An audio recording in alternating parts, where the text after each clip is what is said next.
Welcome back everyone. This week I'm going to be taking a deep dive into The Garden of Eden by Ernest Hemingway. This was my first Hemingway novel and I have to say I really enjoyed it and I'm looking forward to talking about it. It has some fascinating things to say about gender roles and sexuality, and it also casts a bit of nuance on the manly man persona that Ernest Hemingway seems to have. Also, it's quite controversial. It's a posthumously published book that was heavily edited by his publishers after his death, and so there's a lot to talk about there too. As always with my book analyses, there will be spoilers, so if spoilers bother you, then don't watch any further. Part 1, Summary. The Garden of Eden tells the story of a newly married couple, David Bourne, a writer, and Catherine, a wealthy heiress, as they travel on their honeymoon along the Mediterranean, eating fine food and drinking more and more copious amounts of alcohol. They seem like the perfect couple, but their relationship begins to suffer when Catherine tells David that she has a big surprise for him. She gets her long blonde hair cropped so that she looks like a boy, almost as if she were David's brother and not his wife. She seems to enjoy the role of a boy, and she takes this preference into the bedroom, where she wants to play the boy and David the girl. As the gender boundaries dissolve, so does their relationship. Things accelerate when Catherine falls for a woman named Marita, and the three of them become embroiled in a complex and dangerous love triangle. David, to cope with the situation, retreats into his fiction, retelling a story from his childhood, hunting in Africa with his father. Part 2, Blurry Gender Lines. So this was my first Hemingway novel, and so my expectations for the book were very much informed by what people generally say about Hemingway, which is that he's quite masculine, and his novels are all about masculinity in a very traditional sense. So you can imagine how surprised I was when I read The Garden of Eden, which is all about blurring gender lines, blurring sexuality, and questioning traditional sexual roles and traditional masculinity and femininity as well. At the centre of the story is the relationship between David and Catherine. When we meet the couple, they seem like the kind of couple that you'd see on the front of a bridal magazine. They're rich, they're wealthy, they're having an extended honeymoon, but everything starts to change when Catherine begins to explore her gender identity and her sexuality, starting with getting her hair cropped short like a boy, and then progressing all the way to playing the boy in bed with David. One of the most interesting things about the story is how ambiguous it is what Catherine's motivations are in going about this change. When David finds out that she's interested in blurring these gender lines, he seems genuinely surprised, which suggests that in their relationship up until this point, there's been nothing to him that suggested that Catherine would be into doing any of this kind of stuff. It just sort of happens completely out of the blue, or it seems to. I like this because it keeps things pretty ambiguous, but there are two main interpretations of what Catherine's motivations are and what her psychology is that I want to talk about in this video. On the first interpretation, Catherine is transgender, or at the very least she's exploring the fluidity of her gender and she's trying to understand it. Throughout the story, she's switching gender roles all the time, and as the story progresses, she seems to become more and more uncomfortable with playing the woman, especially in the context of her relationship with David. In fact, I would say that Catherine is actually the driving force of most of the plot. It's her who instigates this reversal of gender roles. It's her who basically guides David along into all of the things that they get into.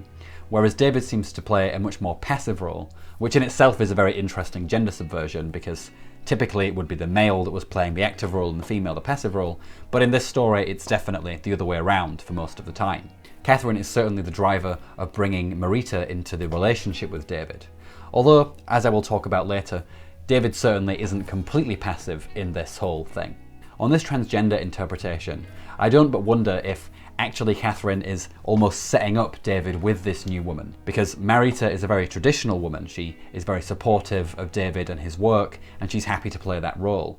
And so I wonder if Catherine, realizing her gender identity, is essentially trying to set David up with someone else who will be better for him, because she realizes that she just can't play that kind of role. She can't play the passive wife who supports her husband. But the transgender interpretation is not my favourite interpretation. My favourite interpretation is a little broader than that and a little more metaphorical. On this second metaphorical interpretation, it's not so much that Catherine is having an identity crisis, at least not in terms of being transgender, but instead she is realising, after having married David, which is when we meet them just after they've married, she's realising that she does not want to fit into the traditional wife role that is now set for her, given that she's just married him. And this makes sense, given that in the story, Catherine certainly does seem to be slightly resentful of the fact that she is essentially supporting her husband's writing career with her money, and she's not using that money to better herself or have her own career. Another big piece of evidence for this metaphorical interpretation is something that Catherine says herself in one of her early experiences when she's playing a boy. I think it's just after she's got her hair cropped, and she says to David, "I'm a boy now, and I can do anything and anything and anything." This quote suggests that Catherine sees being a boy or being a male as a way to be free, and to certainly be more free than she could be as a woman and a wife. And so for Catherine, in making her husband play a passive female role and her taking on the male role, it's a way for her to kind of restore equilibrium and have her own freedom within the relationship. I think there's even more evidence for this metaphorical interpretation of the story by contrasting Catherine with Marita. Marita is a very stereotypical classic woman, if you like.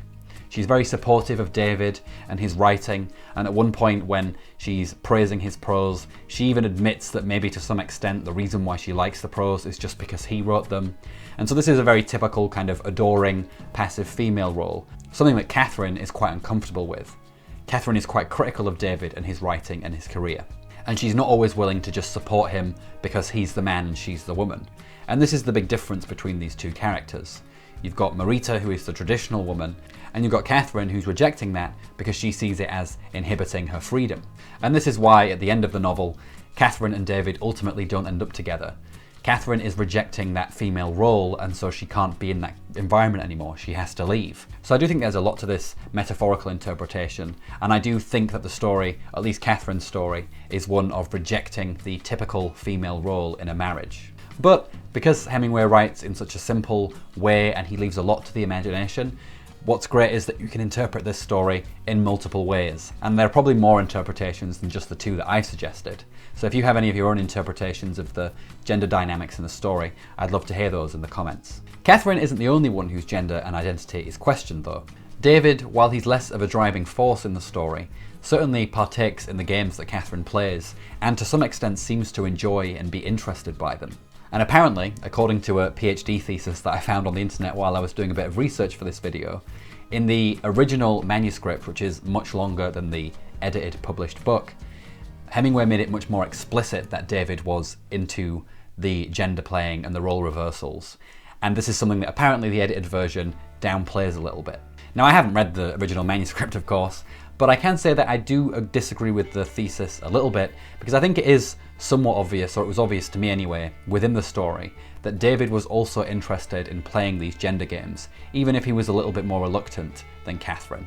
I think this comes out most obviously in a scene where the two of them are in bed together, and David is playing the girl and Catherine the boy, if you get the meaning there. And while this role reversal is in play, Catherine says to David, "Now you can't tell who is who, can you?" And David replies, "No." This seems to me to be an admission from David that he is at least embracing the female role that he is playing in this situation, and that it is having an effect on him, and that he's not completely detached or outside or resisting the gender games that Catherine is playing with him. I think for the most part the way I read David was that he was sort of happy and interested to play these gender games so long as it was kept in the bedroom, but where it becomes a problem for David is when Catherine kind of wants to go a bit more public with it. It seems like David is happy to question his masculinity in the privacy of their relationship, but not necessarily in public where there's going to be things like judgment of others. That being said though, if that PhD thesis is right, it would certainly be interesting to get my hands on that manuscript just to see how much the edited version downplayed David's enjoyment and complicity in the gender games that Catherine plays. It would definitely make for an interesting read, and I may even have a little read of that PhD thesis just because it might tell me something about what was in that original manuscript. Still, even with the edited volume, I think we have a great exploration of gender identity, where both people are getting involved with it and relating to it in different ways, and it tells a very interesting story that's definitely worth exploring, and I could definitely talk about this a lot more, but I will leave it because there are other things that I want to talk about in this video too. Part 3. Losing Innocence in the Garden.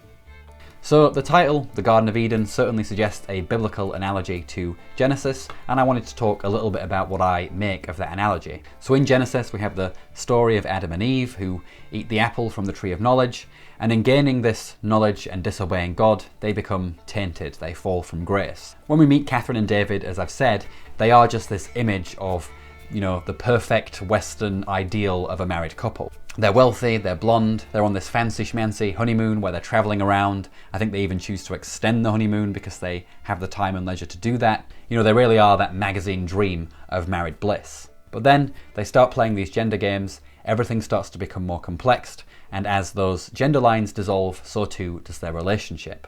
Hemingway also uses a lot of imagery to show this change in their characters. Obviously we have Catherine physically changing her hair to look more like a boy, but also her skin changes throughout the course of the story.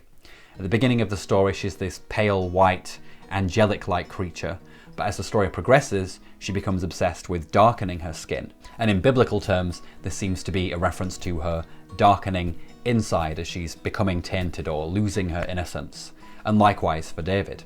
In Hemingway's story, the tree of knowledge is represented by the knowledge that Catherine gains by playing these gender games. And to some extent, Catherine plays a dual role in that she's somewhat an Eve archetype because she is the one who tempts David into these games. But also, she's kind of an analogy to the devil in the biblical story. Because in the original story, you have Eve who is tempted by the serpent, and then Eve goes and gets Adam and gets him to bite it. But in this story, Catherine doesn't have a devil. She doesn't get tempted by anything. This is something that comes from herself. And this is an interesting subversion of the original story, because even if Catherine or the woman is playing the temptress role to some extent, it's something that's coming from within her rather than her being tricked or deceived by some other creature. So already you have a little bit of a subversion here. David even seems to recognize this, because partway through the story he starts referring to Catherine as devil, as like a cute pet name, which is a very weird cute pet name. But it certainly signals that link between Catherine and the devil in the garden. But what's interesting is that if Catherine is playing the devil role, then that sort of makes David a bit of an Eve character, in that he is the first one to be tempted, because Catherine is the one that's originating the temptation. And ultimately, just like in the biblical story, Adam and Eve break the rules and get kicked out of the garden, so too at the end of the story do David and Catherine lose this image of being this blissful, perfect couple. By the end of the story, they're certainly not the ideal couple that we thought they were at the beginning. They've fallen from grace, and now they're all a bit wiser, but also a bit tainted and a bit dark and scarred from what they've been through. Part 4. Embedded narratives. So the Garden of Eden actually tells two stories. The main story is the one that I've been talking about, the relationship between Catherine, David and Marita, but there is also a secondary plot which involves David writing a story that he's working on, and this story that he's writing is inspired by his childhood in Africa with his dad, who was an elephant hunter. In this story, we follow the young boy as he's hunting with his father, and he helps his dad and his friend capture and kill this elephant, and then he feels really guilty that he's helped kill this elephant, and he vows never to give any information about where these animals are again. He vows never to help his dad hunt again, and sort of creates a permanent rift between him and his dad. Now this is an interesting subplot for a few reasons. First of all, once again it puts doubt on that archetypal image of Hemingway as this man's man, because here we have him challenging this idea of male hunters, which I think is something that Hemingway himself did, which adds a lot of interest into his personality. Perhaps this actually was something that he did feel conflicted about, at least at some time in his life or other. It's also important with respect to David's character, because in rejecting his dad and this hunting, he's sort of rejecting a very traditional male role as a child long before he meets Catherine. And so I think this might be a subtle way for Hemingway to show us that David is someone who himself has rejected archetypal male roles in the past. And so just as Catherine is doing this with respect to their marriage, so too has David done that before. And it just again shows you that David is a little bit more complicit, or at least not, a complete man's man who's being dragged into this crazy blurry world by his wife. Maybe the ultimate message is that no one really fits into these roles 100%. Everyone has certain ways in which they reject archetypal roles. Catherine just does this in a little bit more of an extreme way, but David does just as much the same in his childhood. Part 5. Is it a Hemingway novel anyway? So, a lot is made of the fact that this novel was published after Hemingway's death, and that it was also really heavily edited as well. The edited novel that was published is only 70,000 words, whereas apparently the original manuscript was around 200,000 words. So that's over half of a book that's been cut by the editors, and this obviously sparks a lot of controversy and debate. The key question obviously being, does this really count as a Hemingway novel, or is it just his publishers scrambling some material together that he wrote and putting his name on it so they can make a bit of money? Well, before we ask that question, I think there is one more important question to ask, which is this book worth reading anyway? And the answer for me is definitely yes. It's an interesting book. It's at least got Hemingway's prose, even if it's not his intended story in the way that he conceived it. It's very interesting, it does very interesting things, and I've talked about some of them here.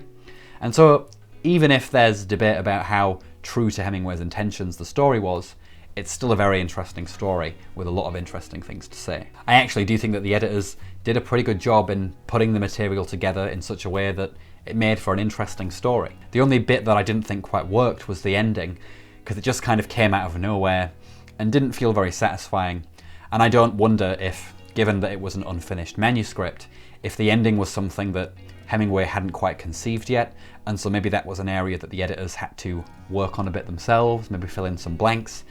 And so the ending, I think, does let it down a little bit, but not so much that it's not worth reading. But now on to the big question, which is, does this count as a Hemingway story or not? Well, I think the first thing to say here is that every novel goes through an editing process, unless you're Anne Rice, and well, you know, in my last video I was pretty critical of Rice for that reason. So most novels go through a very intensive editing process. And so to say that something isn't true to someone's vision just because it's been edited seems to not be very true, because then most novels wouldn't count as real novels because they've been tampered with by editors. That being said, there are some big differences with respect to Hemingway's novel. Firstly, it was published after he died, and so one big thing that's missing here is the consent of the author. If I wrote a book and sent it to an agent and they accepted it and it went to a publisher, if they wanted to make changes, they'd have to consult me about it and I'd have to approve them. Also, I'd probably get to make those changes myself, so I could still, you know, change the story in a way that ultimately I'm satisfied with. Another big thing is that this novel was, you know, apparently 200,000 words, and over half of that was cut. So it seems to be a very radical editing process. It's not just like they missed a chapter, they've missed, you know, over half of a book. And so with these things in mind, I think there is some argument to be made for, is this a real Hemingway story really, or is it more just something that the editors have created out of some material that he had? And I think the answer to this, I can't really answer, because I think to answer it I'd have to read that original manuscript. One thing that I will say though, based on the bits of research that I did do, were that it seems like one of the reasons why the editors cut so much was because there were plots that they didn't think were very well integrated into the main story. And so if that's the case, and they have kind of kept the main point of the story or the main plot, then maybe it doesn't matter so much that they edited quite a lot of it. But again, I can't really say without seeing the manuscript. Another thing that's worth bearing in mind is that thesis that I mentioned earlier. This thesis seemed to suggest that the editors didn't just cut out subplots, but they downplayed David's interest in the gender games, maybe because they didn't want a male, you know, happily playing a female role in bed at the time. So there might be something to that. Again, I'd have to read the thesis at least, or the manuscript itself. But it does seem that maybe the editors have adapted the story to fit a certain kind of narrative that they were more comfortable publishing. Still, for me, I'm still going to see this as a Hemingway story. It's his ideas, it's his prose, and while to some extent that prose might have been arranged in a certain way, it seems to me, based on a little research that I did, that the essence of the story is still the same, even if there are certain things that the editing has made us focus on a little bit more and a little bit less. Part 5, conclusion.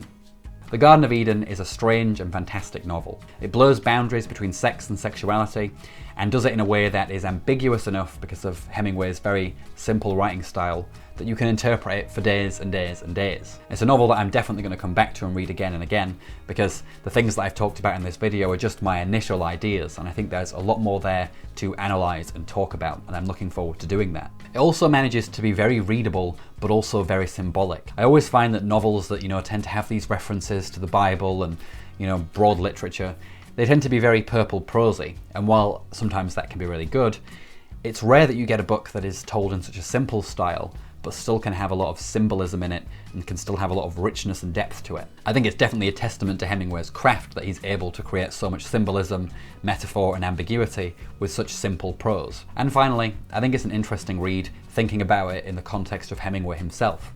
As I said, he has this reputation for being a very manly man, but here we have a whole book that's questioning that archetype as well as the female archetype. I have to say, I think this is definitely going to be on my top books of 2021 list. Alright, that's it for this video. Let me know in the comments, what do you think of the Garden of Eden? Do you think that Catherine could be read as a transgender or agender person? Or do you think that the metaphorical interpretation that I gave is more in line with what the story is doing? Or do you have any other interpretations to talk about? As always, I love to hear your thoughts in the comments and I look forward to talking with you there. If you enjoyed this video, don't forget to give it a big thumbs up. If you like my content, subscribe to my channel. I post new videos weekly on Mondays at 4 PM UK time. Take care everyone, I'll see you all in the next video.